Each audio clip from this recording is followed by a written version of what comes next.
Doch, nicht. That's Klingon for A up.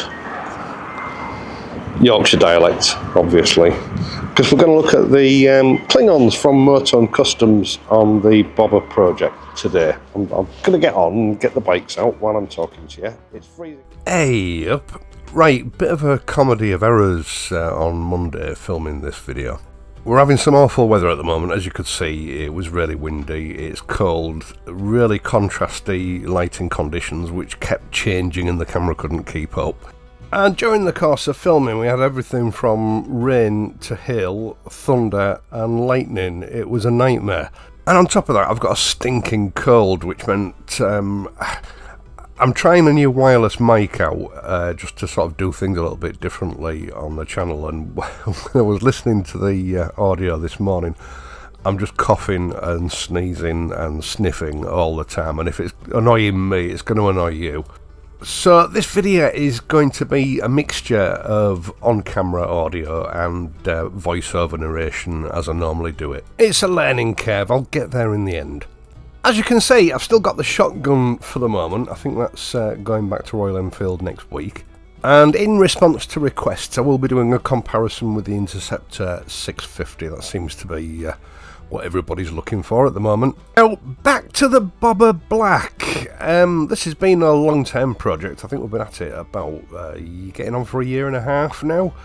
We fitted the Pico indicators to the front end. I think that was one of the first tasks early last year. But rather than just offering one mounting option and then moving on to another part of the bike, MOTONE Customs have sort of got together 2 or 3 different mounting options for indicators on the water-cooled Bonnevilles. And in the coming weeks we'll be fitting the spats, which is a shroud with indicator mounts on it that goes over the tops of the fork stanchions to give it that old school vintage look. But between now and then what we thought we would do is fit the new Klingons from MOTONE Customs, hence the introduction there. Now these are a tiny handlebar mounting system designed to be as inobtrusive as is humanly possible on any of the water-cooled Bonnevilles. And as I found out while I was filming, it's quite a clever little design. What I can gather from Sam at MOTONE, it's sold reasonably well, but people do get confused when it comes to fitting it.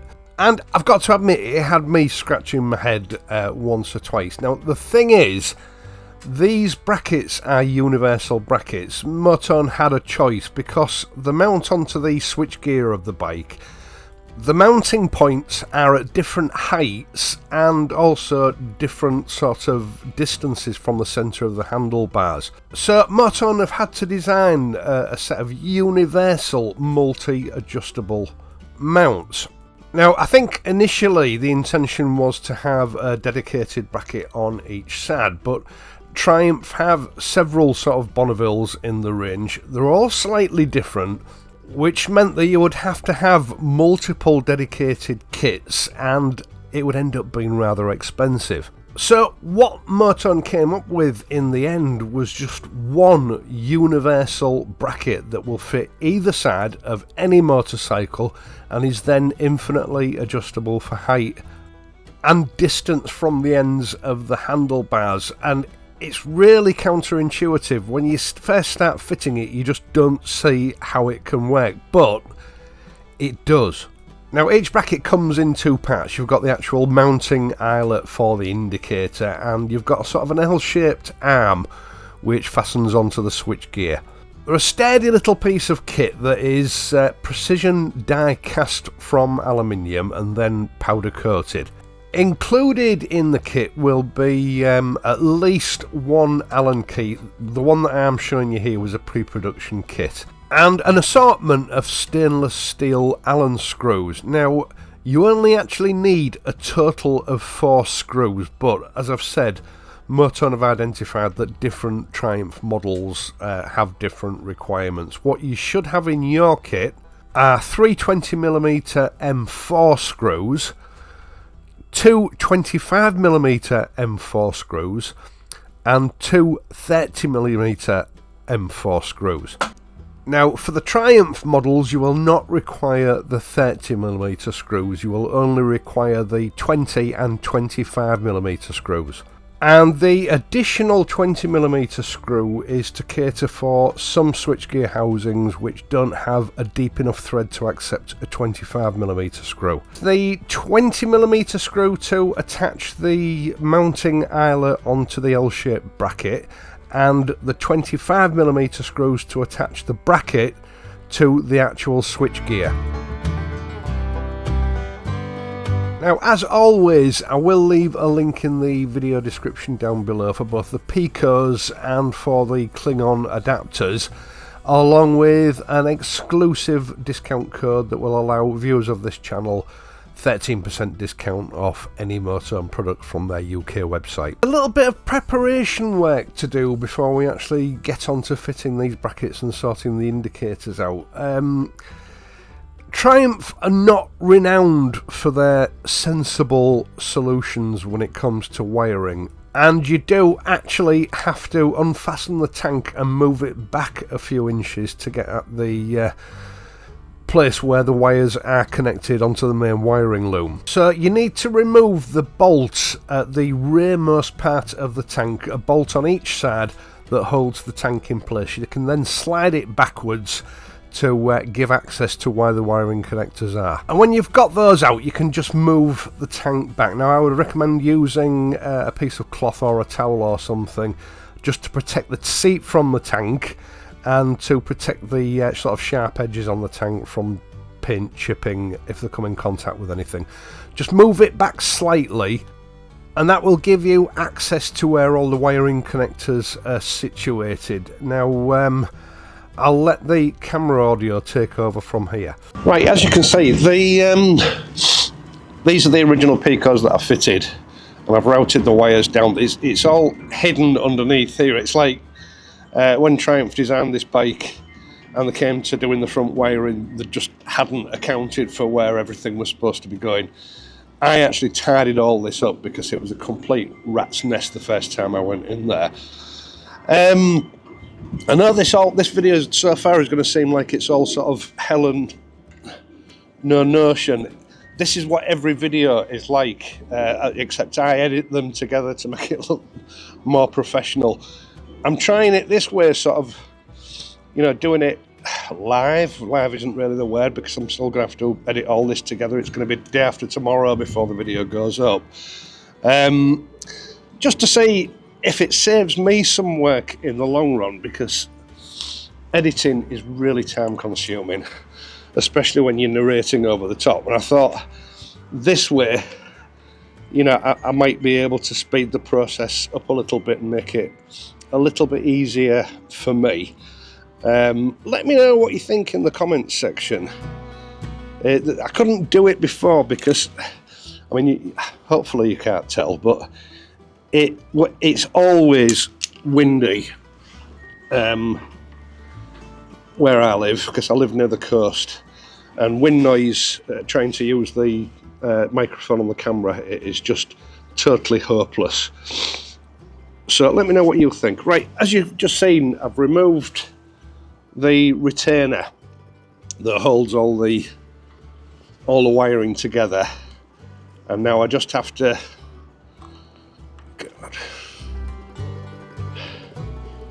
trace the wires. What I'm going to try and do is do one at a time, that way you don't get too mixed up. Because if I remember correctly, the first time I did this, whilst I was actually trying to tease the wires out, all the connectors came apart, which complicated things a bit. So you've got the two connectors there. This is for the left hand front indicator. You've got a red and a black wire. I can't remember what they were on the originals, so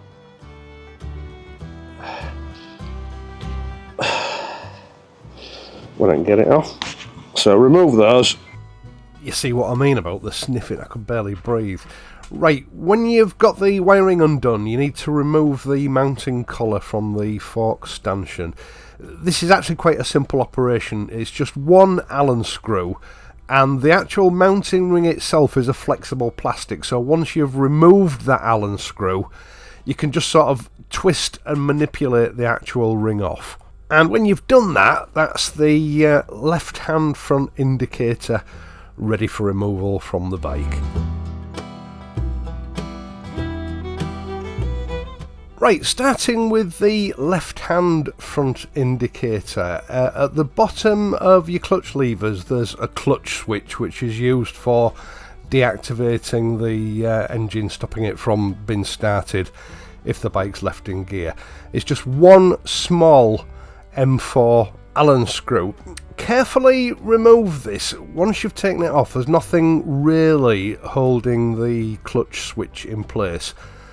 You might have to refit it, but it's not difficult. There's a little locator pin on the back of it, and obviously you've got the actual switch itself, which you need to make sure locates back onto the plate on the actual lever itself.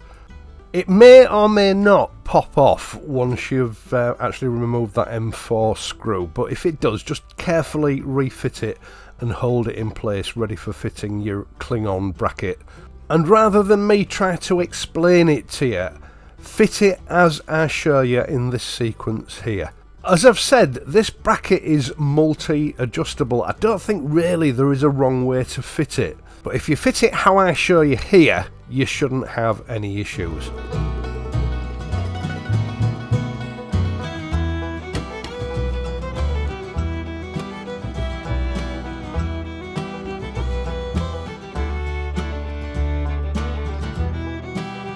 So remember, you've used the 20mm M4 screw to fasten the two halves of the bracket together.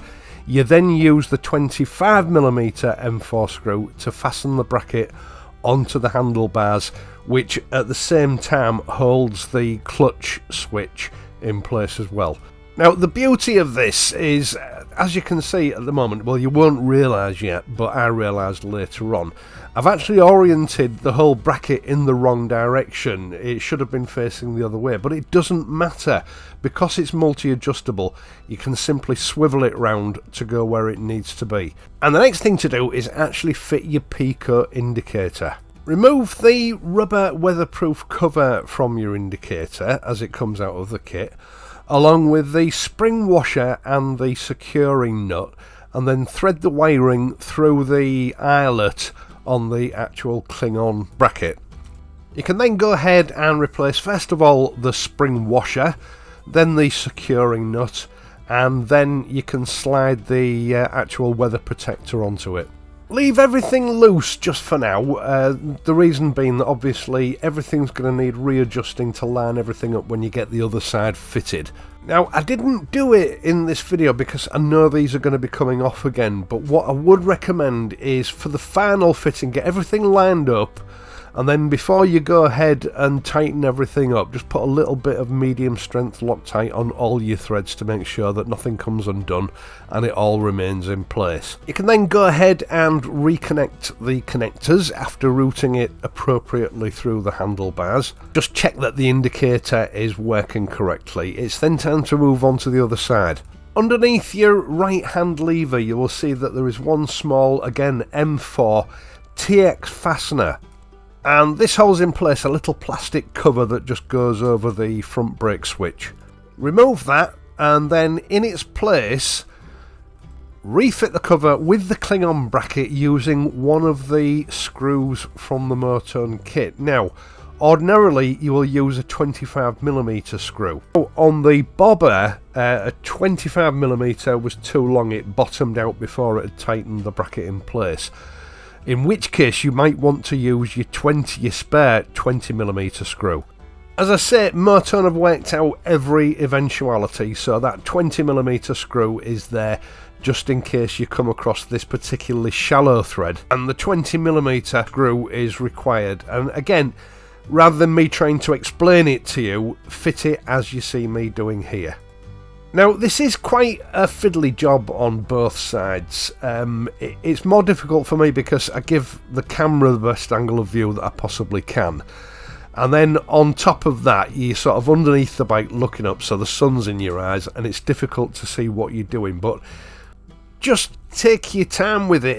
It's not the end of the world if you get it wrong the first time and you have to take it off and refit it. And just for clarification, you will notice here that the actual mounting eyelet for the Pico, the screw that I've used there, is over length. It's too long. That's because I didn't have the spare 20mm M4 screw in my kit. It was a pre-production kit. So I just swapped the 20mm and the 25mm around for the purpose of making this video. Yours won't look like this. And despite that screw being over length, actually, it didn't get in the way when it came to adjustment. When you've done that, fit the Pico onto this Klingon bracket just the same way that you did the other one. Reconnect your cables and you're ready to go, really.